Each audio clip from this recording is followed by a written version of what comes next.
Alam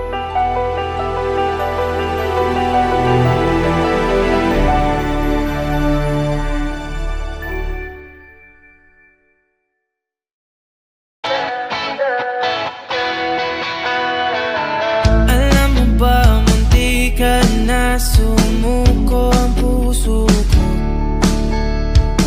Sa paulit-ulit na pagkakataon na nasaktan na bigo. Mukhang delikado na naman ako. Bakit ba kinikilig na naman ako? Pero ngayon ay pag nakatingin sa iyong mata, ang mundo ay kalma.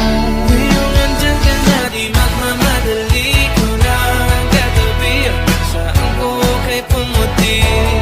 Di na maghanap ng kung anong sagot sa mga tanong, dahil ikaw ang katiyakan ko. Hindi na ako bibitaw, iyong ikot na agad sa'yo. Ay, mahal ko. This is it. Ito yung 10 years natin na inantay. 10 years natin pinaplano. 10 years natin na pinapangarap. So, ito na yung araw na yon. At alam ko, sobrang ganda mo mamaya pag nakita kita naglalakad sa aisle. Sobrang excited na ako makita yon. Good luck sa atin. Hindi tayo iiyak ha. Kasi parang umingiti na naman ako, kaya ngayon di na. Ay, mahal. Ano, kinakabahan ka? First time mo ba? Enjoy lang natin tong araw na to. Tagal natin inantay to. See you sa aisle. Love you. Kay pumuti, di na maghanap ng kung anong sagot sa mga tanong na dapat hindi na ako bibitaw, iyong ikot. Ice cream yummy. Ice cream good. Ice cream yummy. Sisilbing tanglaw. Ito wala. Ito kailangan suspender eh. Para kayong mga bulag.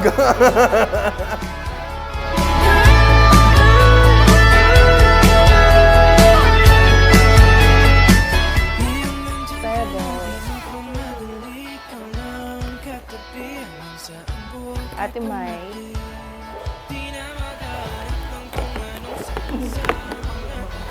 Mamshi. Nandyan ka na, di magmamadali. Sa mga darating pa nating mga pagdadaanan, sa mga darating pa natin na pagsubok, mga problemang lalampasan, mas magiging magaan na to dahil dalawa na tayo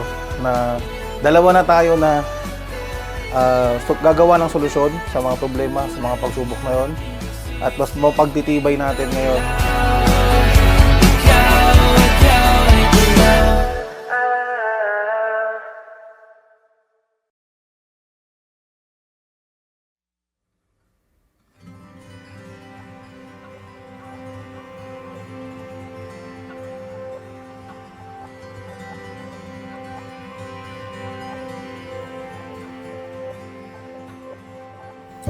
In the context of marriage, dahil ang pagkaintindi natin sa kasal is a lifetime commitment. Dinagdagan ng Panginoon, sabi na, remain in my love. Way far beyond. Mahal, ika nga nila, behind every great man, there is a supportive woman. At yung woman na yon ay wife ko na ngayon. Naalala ko pa noon, lagi natin sinasabi sa isa't isa na tiwala lang, magtatagal tayo at magpapakasal tayo. Ito na yon, after 10 long years, kasal na tayo. So why should we stay if you are with me? I don't need. Hi, Ching. Hi, mahal. First of all, happy 10th anniversary to us. Grabe lang. Imaginein mo, 10 years na tayo. Parang kailan lang mansari lang tayo nagbabatian. Remember, nung sinabi ko sa'yo, tiwala lang tatagal tayo. Tignan mo naman tayo ngayon. We're married. Sabi nga sa Bible, Bible verse Mark 11:24.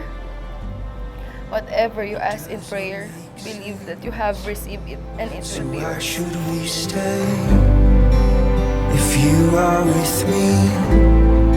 I don't need any reason to leave what we have, take the next flight.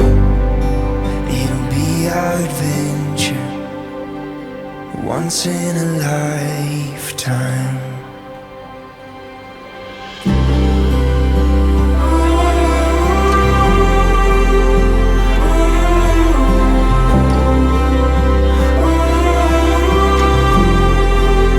Once in a lifetime.